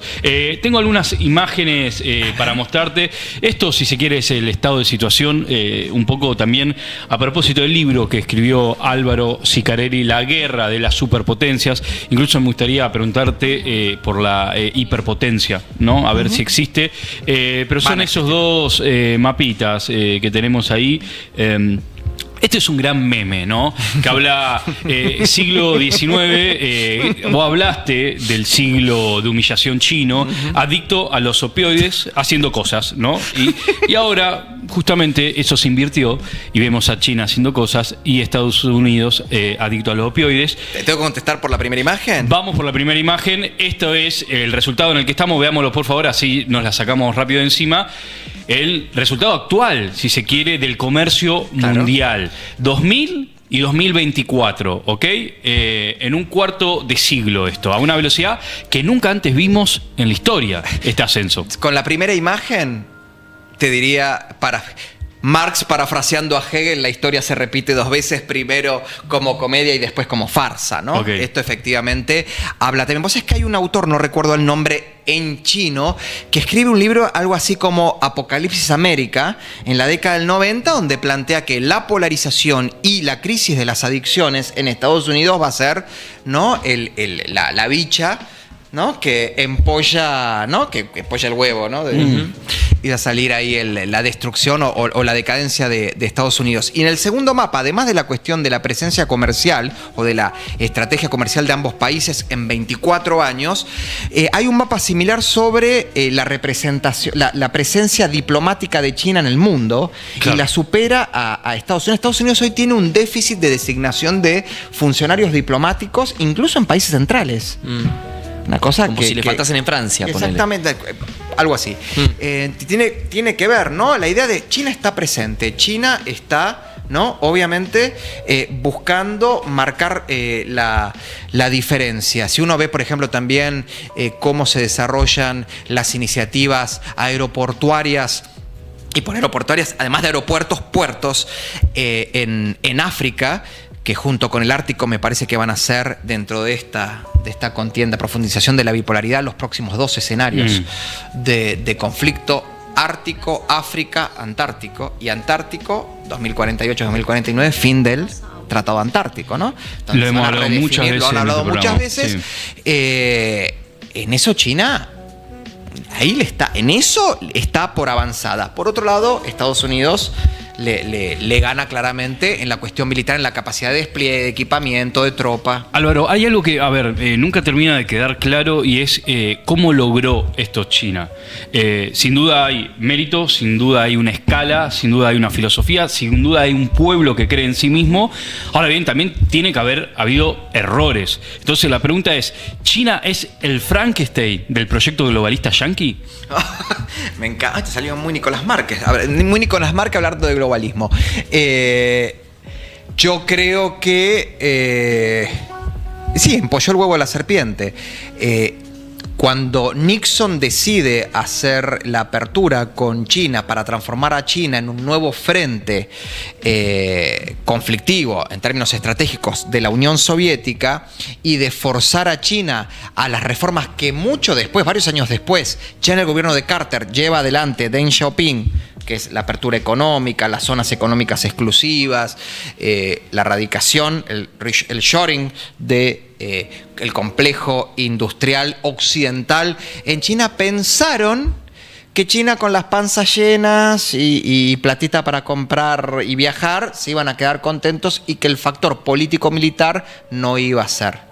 ¿Y qué es un error estratégico? Relevante. Es que para mí, en realidad, yo creo que Kissinger sí lo vio, pero Kissinger, a partir de la salida de Ford en adelante, dejó de formar parte del establishment estratégico norteamericano formal. Kissinger le instala la bomba del hijo único. Bueno, claro, el famoso informe. Bueno, sí. O sea, digo, la idea de que en China solamente se pueda tener un hijo que hoy le va a traer... Hoy están teniendo la pirámide de exactamente, crecimiento hoy demográfico. tienen un quilombo de la concha de su madre, se la deja instalar a Kissinger. Sí. O sea, como si dejase, viste, un seguro... Como yo creo que Kissinger sabía de que no iba a tener un rol formal institucional que le permitiera seguir administrando la estrategia norteamericana. Pues fíjate que luego de su salida del gobierno de Ford, con la llegada de Carter, el siguiente cargo que tuvo, que fue presidir la comisión Kissinger de investigación de los atentados del 11 de septiembre. Pero ya está. Después se transformó en un gran consultor global y un gran académico. Volvió a ser un gran académico. No hubo grandes... Brzezinski, que acá lo estaban nombrando en el chat. ¿Coincidís con Borovinsky? Que el 2001 marca el fin con Borovinsky. Ah, con Borovinsky, con Verbitsky. No. Yo no quiero coincidir nada con Verbitsky. No. Hay un capítulo de Verbitsky y de Cabaret Voltaire, lo pueden ir a ver. Borovinsky decía que el 2001, el 11 de septiembre de 2001, instala un tipo de violencia que la idea del fin de la historia no la podía absorber, porque era una violencia de un tipo tan diferente a la que ese fin había decretado, que era imposible de asimilar. Y eso marca un quiebre, si se quiere, con lo que después pasa en el 2008 y con lo que después pasa con la emergencia de líderes como Trump. La violencia terrorista política que Occidente había tenido, digamos, había sido testigo era ideológica. En la década del 70 y del 80, porque en el 90 no hubo tanta presencia, pero el 70, 80, era muy puntual, no tenía la capacidad de acción global. Vos tenías los grupos terroristas identificados con la extrema izquierda, la izquierda radicalizada, la fracción del Ejército Rojo, ¿no? Claro. Después, obviamente, los grupos que el régimen de los ayatolás empezaron a promocionar. Algunos grupos, entre comillas, subversivos en América Latina, pero nunca la capacidad de acción de un grupo que operaba en las sombras, un enemigo invisible que golpeó simbólica y materialmente al corazón del poder global norteamericano. Y eso fue un punto de inflexión. Y a partir de ahí, muchos analistas consideran que se inicia el fin de la unipolaridad y el inicio del ascenso de China como potencia disputante, ¿no? Ya no vas a ser vos. Y es interesante porque entre el 2001 y el 2000, si querés 2001, vamos a decir el fracaso de la guerra, de la intervención norteamericana en Irak, hasta el 2013, Kissinger, Scowcroft empiezan a pedirle a la Unión Europea, o al proyecto europeo, que incluya a Rusia. Y le advierten, si Rusia es excluida del proyecto europeo, no como miembro de la Unión Europea, pero un acuerdo mancomunado económico y de seguridad cooperativa, se va, ¿no?, a entregar a los brazos de China. Y el antiguo frente, o sea, digamos, el antiguo frente pasará a ser el líder y el enemigo pasará a ser, o sea, la Unión Soviética, los rusos pasarán a ser el pivot del nuevo adversario. Y es un poco lo que pasó. Pasó en la Guerra Fría. Efectivamente, claro. A ver, Putin no es confiable. El triángulo estratégico, o sea, el juego de ajedrez. Claro, la diplomacia triangular. Exactamente. En algún momento la historia. Sí. Y de hecho es lo que llega a pensar Perón cuando China China se vuelve comunista, pero lo que no llega a ver justamente es cuando eso se da vuelta, cuando China termina del lado norteamericano. Perón sí, en el modelo argentino, habla de la idea del continentalismo, que para mí es la versión peronizada, rayo peronizador, de la idea de los nuevos imperios de Koyev, previo al universalismo, que lo que pasa que, esto lo discutimos hoy en el almuerzo, esta cuestión discursiva de nacionalismo resistente y todo, un poco le quitó el aura que podría haberlo hecho más mancomunado incluso entre los que cuando éramos un poquito más jóvenes, solo porque lo decía Perón, no le queríamos dar bola. Entiendo. De la misma manera que muchos peronistas, solo porque lo dicen algunos gorilas, ciertos análisis, gorilas entre comillas, ¿no? Tampoco les dan bolas, ¿no? Pero estoy asombrado con... Vernon Walters. Vernon Walters está preguntando el chat. Yo estoy mirando el chat. Pero sos un jugador de toda la cancha. Eso era para que nosotros lo traigamos. Mirá que te suma vos también. Qué bárbaro, viejo. No te preocupes. Sí, sumalo. No, Vernon Walters tiene un libro que se llama Misiones Secretas o Misiones Especiales, que fue el gran operador del back-channeling, de la diplomacia de back-channel, ¿no? De Nixon y también en parte de Reagan. Así que... Bueno, me alegra que se está... Lo trajo a colación Juan Augusto Rattenbach a Vernon, un personaje que yo lo desconocía. ¿Por Malvinas? Sí, por Malvinas. Claro. Bueno, porque justamente él creía en la diplomacia presidencial, contacto entre presidentes y además la idea de... El back-channeling fue el que resolvió la crisis de los misiles de Cuba del 62, donde Robert Kennedy tiene un diálogo detrás de escena con un contacto que él tenía dentro del Politburó soviético sin necesidad de que Kennedy hablara con Khrushchev. Claro. Es importante.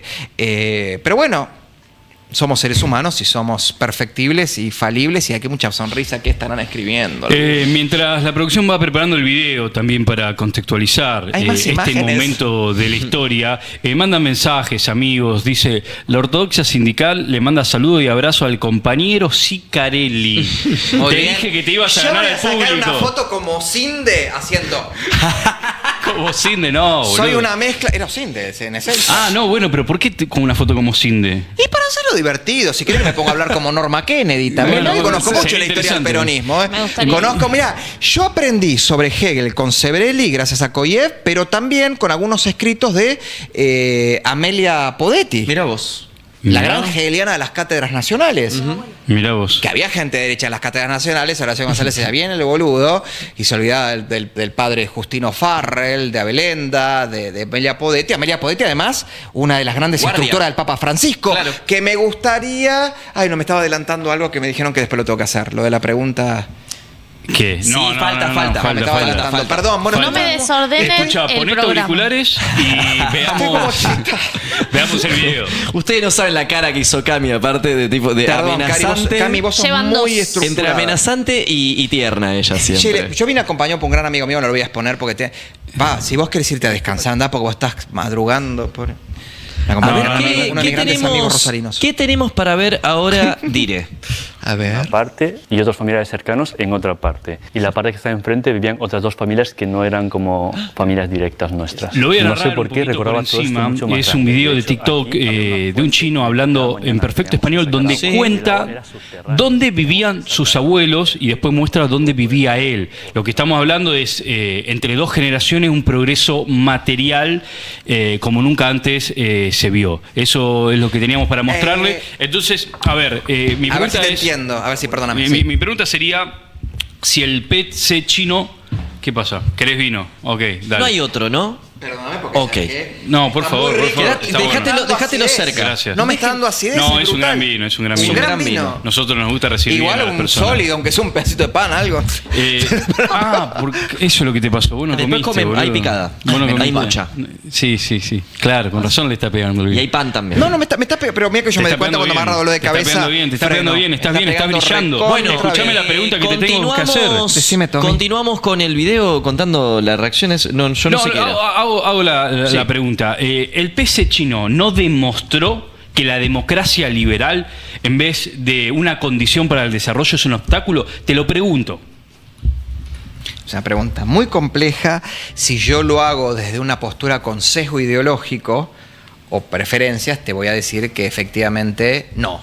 Y que en realidad podría estar mejor China si aplicara criterios propios de la derecha liberal. Lo que sí ese video me impactó, porque ese video es la representación de la síntesis que hoy, inclusive discursiva y comunicacionalmente, quiere llevar adelante Xi Jinping. La confluencia entre la China tradicional, la imperial, la confuciana, la de la familia nuclear, que replicaba, ¿no? Lo que es en el cielo es en la tierra, la familia imperial que se replicaba en el núcleo familiar más básico, con la China contemporánea del partido. O sea, Xi Jinping... Perdón, te quiero decir algo. Sí. Por eso hay mucha gente que del otro lado confunde conservadurismo con tradicionalismo. Como si no hubiese en las tradiciones y en el pasado común la inspiración del futuro, que es lo que demuestra China y es lo que ha demostrado Estados Unidos, incluso Rusia. Ese chico es la representación de la China de Xi Jinping. La China que Xi Jinping quiere ¿no? Realmente consolidar. Las nuevas generaciones que son producto de la modernización profunda de un partido comunista que entendió fuertemente los errores de la Unión Soviética, principalmente en el campo económico, y que está entendiendo en parte también de los errores, por lo menos de Biden para atrás, o de algunos gobiernos de Estados Unidos, y de la polarización y de la decadencia cultural según ellos.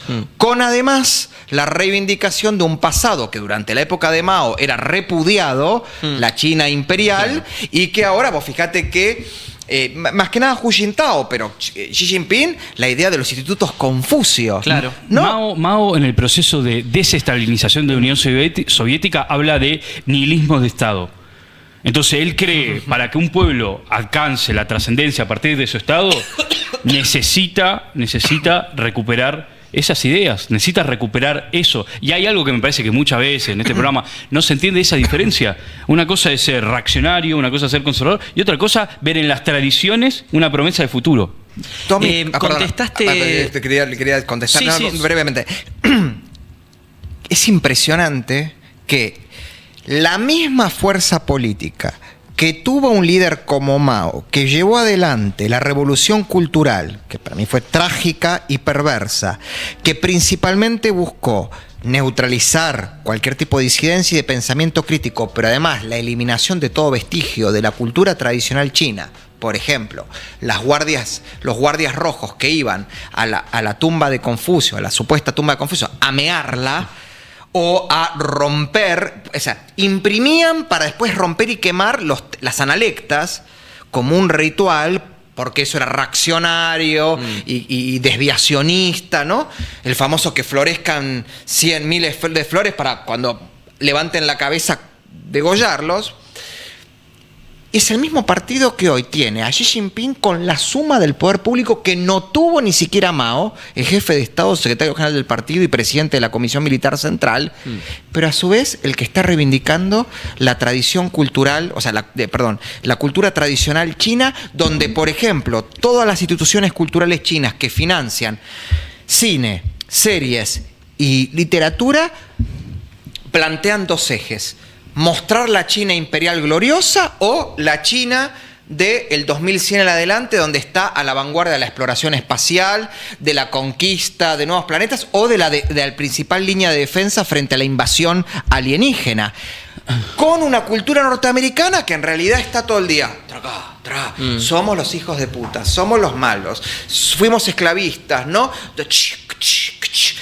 El San Benito y el silicio autocastigándose, totalmente depresivo, que nada que ver tiene con, por ejemplo, el mainstream cultural de fines del 70 y del 80, donde era que Star Wars, Volver al Futuro, Rambo, Rocky, son muy astutos, y es el mismo partido. Y es el mismo partido. ¿Y por qué? Digo, ¿por qué cabe...? Sí, perdón, iba a decir algo. Me parece que hace un rato me retrotraigo un poco en la conversación. Contestaste que si tuvieses que guiarte, bueno, por el sesgo ideológico de uno, por lo que a uno le gustaría que sea el mundo, dirías que no, que China estaría mejor de ser una democracia liberal o de seguir la línea. La teoría dice eso. ¿Y si tuvieses que contestar de otra forma? No, y cuando yo contesto como un realista, pragmático y objetivo, entiendo que un pueblo y una cultura que nunca conoció la democracia deliberativa como la entiende Occidente, bueno, es el modelo más acorde, ¿no? Por lo menos para lograr sus metas estratégicas, eso seguro. Jamás cuestionaría. Claro, vos decís, ¿qué decisión? Si no hay una decisión libre. Pero tampoco hay levantamientos. También, a ver, yo digo, no hay levantamientos. Hay un aparato represivo y de vigilancia que es de película de ciencia ficción. O sea, es Neuromancer, ¿no? Es una novela de William Gibson. Pero por el otro lado hay prosperidad. Claro. Por otro lado, por ejemplo, no sé, la comunidad LGBT en China sufre menos que en supuestas democracias, por ejemplo, en África, claro, y que se vota y que qué sé yo, y donde hay un parlamento que pena la homosexualidad, no me acuerdo si en cuál de estos países, no sé si en Sierra Leona o en Ruanda, ¿no? Que aplaudieron todo, ¿no? Bueno, esa es una discusión para tener, porque esos son los mismos que después cruzan a Occidente y los estados occidentales los subsidian, ¿no? Desde el progresismo, para después ir a las mezquitas en Europa a predicar contra la homosexualidad. No importa, me trajeron un tema que no quiero, porque además no. Tomalo como un halago, pero me gustó mucho el libro, y eso que estamos en veredas muy opuestas del espectro político local, pero perdón, valoro. Vos tiraste la piedra ahora. ¿Qué sos vos? Peronista. ¿Y yo qué soy? Yo soy liberal. Gay. Sí. O sea, un ser superior. Yo soy de derecha liberal. Ok. ¿Correcto? Bien. Si yo tomo el Perón del 74, perfectamente y amén de Isabel, amén de López Rega, amén de la interna entre la derecha y la izquierda, yo podría haber sido perfectamente un funcionario de un área estratégica, no necesariamente político de interés partidario, de ese gobierno. Porque ese Perón del 74, ese Perón del proyecto argentino, aún con diferencias, por una cuestión de temporales, por el 74 se hablaba con un lenguaje, yo no me veo tan lejano. No me veo tan lejano. Yo, de la misma manera que yo podría haber sido funcional, claramente, esto quizás es más obvio, quizás, de Menem, por ejemplo. Creo que yo podría haber sido funcional el primer año de Néstor. Mirá. Yo te iba a decir que así como ¿viste? me pasó Entonces, con Kissinger, guarda, que es un tipo que lo veo.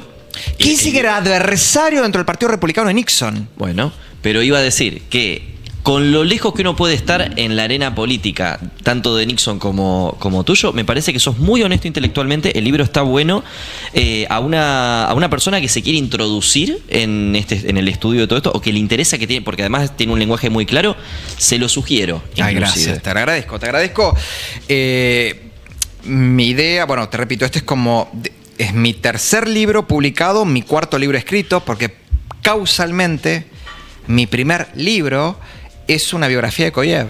Mira. Lo que pasa es que no le encuentro la vuelta de lo que realmente quiero hacer yo, que es una biografía intelectual, pero también una biografía prospectiva. Quiero mostrar que la biografía de Koyev fue un mapa del futuro y una brújula para el futuro. Y es muy difícil.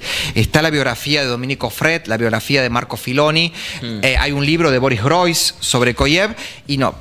¿Te gusta mucho el futuro? Es que yo además, una de mis especializaciones es en perspectiva estratégica. Me gustan mucho los Future Studies. Fundación, ¿te encanta? Sí, claro. Sí. La psicohistoria. ¿Cómo no nos va a gustar Fundación? Bueno, Peter Turchin, o Turkheim, como le quieran llamar, con la idea de la cliodinámica, es una versión realista y real de la psicohistoria de Harry Seldon de Fundación, de Fundación Imperio. Sí. Fundación Imperio. Pero volviendo al libro, es la segunda parte de una trilogía que terminará con mi próximo libro, que en realidad es mi tesis, que después se transformará en libro, donde ahí se podrá ver la Guerra Fría, o sea, la primera fase, la segunda fase, el conflicto, y el nuevo mundo con el tema de las hiperpotencias, ¿no? El nuevo y los mundo. nuevos imperios. Hay un video que te queríamos pasar, te pido por favor que te pongas auriculares. Jesús G. Maestro, te sonará de algún lado, español. ¿Por qué no alguna vez en Cabaret Voltaire, ya sea online o presencial? Tal vez Cabaret Voltaire cubra el año que viene las elecciones de España, tal vez Cabaret Voltaire cubra las elecciones de Brasil, tal vez pasen muchas cosas, depende de ustedes. Gracias. Cabaret Voltaire puede tenerlo así, comentar. Carelli fijo. Bueno, podríamos hacer ese programa que dijimos en el sillón, distendidos. Acá. Hay un sillón verde atrás y sería muy divertido. Gracias a todos los que están del otro lado, a los Un que formato comentan. más statement. Sí, más statement, sí. Y bueno, vamos a verlo. Se hace si hay gente capaz de hacerla, pero ¿qué revolución va a hacer gente que lo único que sabe hacer es sacar su perrito de paseo? ¿Ustedes se imaginan que nuestra sociedad actual es una sociedad dispuesta a organizar algún tipo de revolución? ¿De dónde? ¿Pero quién va a hacer la revolución? Occidente no es una sociedad que forme cuadros o forme recursos humanos para hacer ninguna revolución. Las democracias occidentales básicamente cuidan de los animalitos, y la gente que desarrolla una actividad de ocio que antes estaba reservada prácticamente a las clases pudientes, a las clases privilegiadas, pues no piensa en absoluto en montar ningún tipo de revolución. Ni siquiera piensa, en el mejor de los casos puede pensar en huir a otros países, pero no masivamente, porque cuando va a otros países y se encuentra que allí tiene que trabajar mucho más que en España, da la vuelta. La pregunta sería, ¿se puede hacer una revolución con Terians? No, la revolución es para exterminarlos. A los Terians. Claro, entre diversos grupos. ¿Pero qué son los Terians? Este tipo es un ¿fue tipo... la CIA? ¿Qué fue? Este señor es muy lúcido. A mí me encanta cuando hace toda esta impostura del Quijote y de la lectura del barroco español, el siglo de oro, ¿no? Tú no te sientas conmigo si no has leído el Quijote. Y todo esto me parece... Y es un defensor del realismo barroco, ¿no? De Quevedo. Me cae muy bien y coincido en esta idea de la construcción de los cuadros. Pero acá en el chat dicen algo que me parece... No hay necesidad de revolución, chicos. Es la dialéctica, acá dice, la dialéctica hegeliana del devenir. Se va a encargar solita. Y no porque sea predeterminada. Yo no soy determinista. Bueno, pero como no soy determinista, sabes que hay ganadores y perdedores. Y hay pueblos que pueden perder. Ahora bien, cuando yo... ¿La historia de la humanidad? Bueno, Tommy. Y bueno, estamos hablando de Argentina, en ese caso. O sea, Argentina puede prosperar como nación si no se piensa primero en esa escala.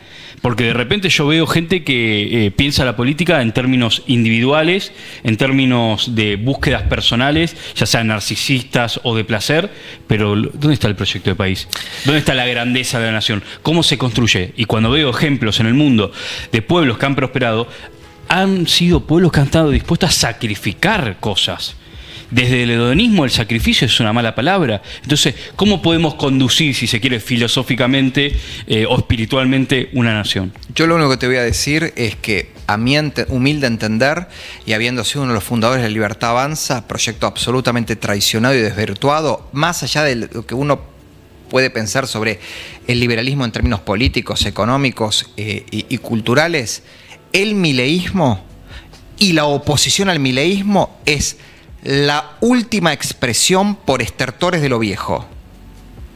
Y lo nuevo, perdónenme que voy a ser autorreferencial y seguramente yo en un lugar absolutamente mínimo, lo van a hacer nuestra generación y principalmente actores como ustedes dos, seguramente dentro del peronismo ustedes, Mayra Arena, Tomás Rebord, incluso hasta por centroizquierda, medio progre, pero por lo menos no tan culposa, Pedro Rosenblatt. De la misma manera, una nueva generación que surgirá de una nueva versión del liberalismo republicano e incluso en un sector que cada vez me siento más identificado, que es una forma de neodesarrollismo de centro-derecha, donde quizás el PRO puede transformarse en un partido de cuadros, ¿no? Que provea, como en su momento el MID lo hizo, pero Argentina no va a sufrir. Best country ever. ¿Sí? Yo no soy nacionalista, pero best country ever. Ahora, hay un momento que tenemos que sentarnos y decir, bueno, listo, de acá para acá, debatible, cuestionable, criticable, modificable. De acá para acá, hermano, basta. esto va para acá. Ok. Está exigente. Y yo me siento ya más bien como bisagra entre lo que es, como diría Gramsci, ¿no? Aquello que no termina de morir y tampoco termina de nacer. No importa, me tocó ese rol o esa generación, está perfecto. Pero con la experiencia de los aciertos y el fracaso del pasado para podérselos aportar a los que tienen, yo tengo 44, a los que tienen 30 y un poquito menos. Pero con seriedad. Y seriedad significa, si hay que pararse de mano a la guardia vieja, que no vieja ni por edad, sino vieja por anquilosada y ya está patética, hay que pararse de mano. Hay que pararse de mano.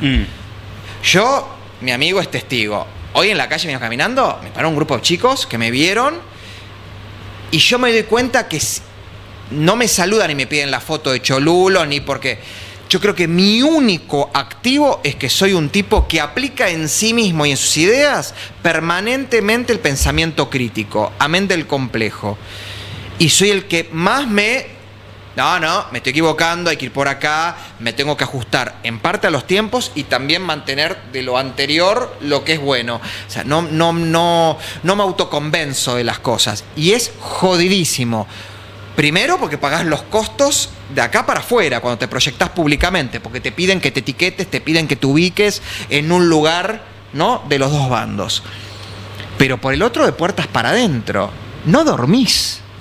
Y voy a decir, pero no es que no duermo porque estoy pensando en el modelo económico para la Argentina. Amén de eso, no duermo porque me da bronca la mediocridad.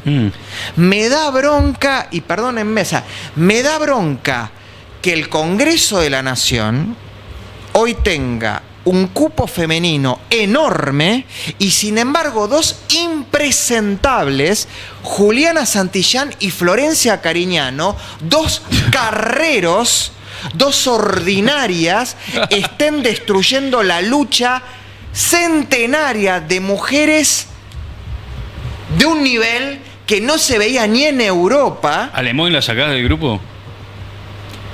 Porque te cae bien, porque tiene una historia. Mira, yo te voy a decir algo. Lili ha dicho barbaridades de mí. Sí. Cosas incluso rayanas con la calumnia, la injuria y punibles. Sí. Pero como en el fondo la conozco hace tantos años, yo creo que ella es víctima de sí misma. Entonces ya no es. No, okay. Y porque quiero creer que cuando me dijo que ella me apreciaba, en el mismo momento en que yo le abría las puertas de mi casa y de mis amigos, era sincera. Quiero creerlo. Te hago esta Entonces, pregunta. Ella me disculpará las cosas que yo he dicho de ella y yo le disculpo las que dijo de mí. Pero la saco. Ahora, Santillán y Cariñano. Entonces, cuando veo eso, yo digo, no puede ser. Bueno, hay muchos chabones que son impresentables también. Pero, ¿sabes por qué voy ahí? Porque yo soy un defensor de la presencia de las mujeres en las estructuras de poder de la Argentina. Política, empresarial, todo. Y de repente, esta dos minas, que no sabemos ni cómo llegar, una por ser hija de, y la otra por... Bueno. Ok. Te hago esta pregunta. Entonces, Checoslovaquia, vos, ¿qué? Sacando los micrófonos. Y de los tipos, perdónenme, y en esto me voy a poner promina, no digo nada porque ya no espero nada. No espero nada. De los tipos que están en política no espero nada. Okay. O sea, me asombra cuando me asombran para bien. Y claro, hay de un bando, y los hay del otro, y los hay en el medio. No voy a poner a nombrar porque me voy a olvidar de alguno. Pero déjame joder. Entonces yo... Claro, también está me amargo. Y cuando... El diputeta, ¿cómo es? Hay cada uno. El diputeta, el diputado que es la preso por amar, el diputado santafesino que es la representación absoluta de todos los gays y homosexuales del país. Preso por amar, Paulón. ¿Cómo se llama? Mayoraz, el chupacirio que después está diciendo tráigame las dos minitas. Nombrá a gente de otra provincia, boludo. Sí, perdón. Bueno, el chupateta era de Chaco, no sé de dónde. Nombrá de otra provincia, después me llaman a mí como si yo pensase eso. Ameri. Escuchamos una cosa. Preso por amar. Injustamente echado solo por amor. Pero pará, sobre 257 diputados. Un gesto de cariño. Ahora, boludo. Te digo algo, Mauri, te digo, Tomás, no quiero ser justo. Pasa tu germu. Sobre 200... Quiero traer un poco de esperanza. El loco estaba en su casa. ¿Qué esperanza, boludo? Hiciste mierda a todo el mundo, boludo. Sobre 256, ¿cuál es el problema también del sistema político argentino? Además de la destrucción de los partidos. A ver. Sobre 257 diputados, la gran mayoría son valiosos. Lo pasa que los mamarrachos y los que perjudican al sistema de representación democrática tienen tanta presencia y tanto marketing e incluso hasta recursos económicos y agenda que son como los que quieren proyectar que todos son iguales a ellos, ¿entendés? Y no es así. Yo he trabajado en el Congreso y no es así, pero lamento que los buenos quedan, ¿no?, bajo las sombras. Escuchá, yo quisiera... Vamos a Yo no puedo creer un chat, los amo. ¿Y saben qué? Yo les quiero decir algo. Ahora me voy a poner medio... ¿Cómo te dirige el programa? No, me voy a poner... No, porque miro el chat y yo les quiero decir algo. Yo soy un tipo... Mi amigo me conoce mucho y otros más de acá. Yo tengo algo que es parecido a Milei, pero que lo administramos de maneras distintas. Ambos queremos restañar heridas de nuestros pasados, ¿no? Ok. Que la hemos pasado mal. Y en algún punto ambos queremos ser queridos y apreciados, incluso por los que difieren con nosotros. Ahora, la diferencia creo entre él y yo es que él lo hace de una manera artificial y forzada desde ese lugar de poder que tiene. Te fuerza que Javi, sos un genio, Javi, sos el más. Y a mí, esto de haber entrado, estar sentado en el detrás de escena y ver las cosas que decían de mí, producto de una imagen que yo proyecté por la malicia de una administradora, una tal Anita Montanaro que le administraba las redes sociales a Cristina, que expuso un video mío de un cacerolazo del 2012 y me costó un trabajo en el 2017 y yo quedé como un monstruo, amén de quedar como un rabioso y furioso anticristinista. A mí me gusta que sepa quién soy yo en mi completitud. Una completitud que en realidad es incompleta, es como medio popperiano, ¿no? Nunca... Okay. Siempre es incompleto, pero ¿qué es la completitud de este momento? Y a mí me restaña una herida ver que ahora hay gente que dice, no coincido, pero qué tipazo, porque yo me esfuerzo muchísimo contra mí mismo por intentar ser un buen tipo. Y yo siento que en la política hoy se está destruyendo la cuestión del vínculo con lo personal y lo humano. Se están volviendo unos monstruos. Pibes de 21 años y de 25 años se están volviendo monstruos, de un bando y del otro. Gente que disfruta decir sidoso, mogólico, cáncer, con 21 años. A mí, te juro, me afecta, porque amén de haber vivido cierto bullying, porque había que ser muy macho en los 90, parecía a los 16 años que uno era gay, porque la que te cagaban a trompadas, literalmente, pero hoy que... digamos, en el reino de la libertad absoluta, porque Argentina es un paraíso al lado de otros países, y donde la posibilidad de expresarse libremente es enorme, los bandos se están cruzando, ni siquiera de forma contraargumentativa. Se quieren destruir vidas, porque decirle a una persona o usarle una enfermedad concurrente como una deslegitimación, o acusarlo de... que un tipo inocente se puede tirar a un balcón si le dice una cosa así, a mí me hace mal. Te juro que me hace mal. Digo, hemos fracasado. Mi generación, que empezamos a militar en mediados de los 90, en el 95, yo en Franja Morada, otros en partidos políticos, otros... A ver esto, ¿en qué terminó? ¿O está terminando? Por eso creo que es lo último de lo viejo en sus estertores. Máxima responsabilidad de gente lúcida, como ustedes, de un lado, y los lúcidos del otro... que podría nombrar a varios, en ponerle un freno a esto. Pero el freno con no una alternativa, la superación de esto. Sublación, síntesis, llámenlo como quieran. Pero te juro que intento esto racionalizarlo y te juro que me hace mierda porque yo soy medio, digamos, soy trolo y cuando quiero y medio maricón y me pone mal y me pongo lloroso y qué sé yo. Pero digo, no, boludo, tienen todo, la puta que los parió. Yo tenía que mirar a mi dirigente así. lo tenía que mirar así, perdón, o sea, sí, y después sí, perdóneme, y servir café, y volantear y todo, y ahora son todos gerentes de organismos públicos, diputados de un bando y del otro, dueños de portales de noticias, tienen todo, ¿para usarlo para qué? Para destruir vidas, destruir carreras, y esto no es de tibio. Esto es parar, hermano. En un momento te tenés que volver a estar en contacto con tu don de gente. ¿En qué momento empezaste a sospechar que todo se había ido a la mierda? ¿En qué momento eso que vos tuviste en los inicios, que empieza de una manera, que banca una candidatura, que aparecen nombres que van cayendo de a uno, ¿en qué momento dijiste, che, esto se terminó? Mira, si digo, viste, esto... Si lo digo, genera antipatía, qué sé yo. Yo, perdónenme, el segundo mandato de Cristina. Sí, después obviamente parte del macrismo lo utiliza, un poquito más sofisticado. El albertismo rompe todo. ¿Te puedo decir algo? Sí. Los niveles de violencia verbal que vemos ahora no le hacen cosquilla a los que teníamos en ese momento. Pero ahora voy, por eso te estoy diciendo. Sí. Segundo gobierno de Cristina, con toda la construcción de patria, la construcción de patria, antipatria, de adversario, enemigo, la cuestión de siempre conspiraciones y todo. Yo creo, perdónenme, ahí está la farsa, ahí está la comedia y la farsa. Cristina, la comedia, Milei se volvió a la farsa. De lo mismo. Son los mismos, hablan de lo mismo. El problema son los medios, el problema son los empresarios, los capitanes de la industria. Siempre lo mismo. Cristina y él están como replicando ese discurso. Y miren, chicos, que yo reivindico los 2 primeros años de Néstor. Yo los reivindico. Reivindico la Cancillería de Bielsa. Por supuesto, hay muchos aspectos corregibles. Lo reivindico. El problema fue cuando, hubo un giro. Los 2 pacificadores que aportó el peronismo en estos 40 años pacificadores, bajar el tono, fue Carlos Saúl Menem y Néstor Kirchner en sus 2 primeros años. Yo no tengo la menor duda.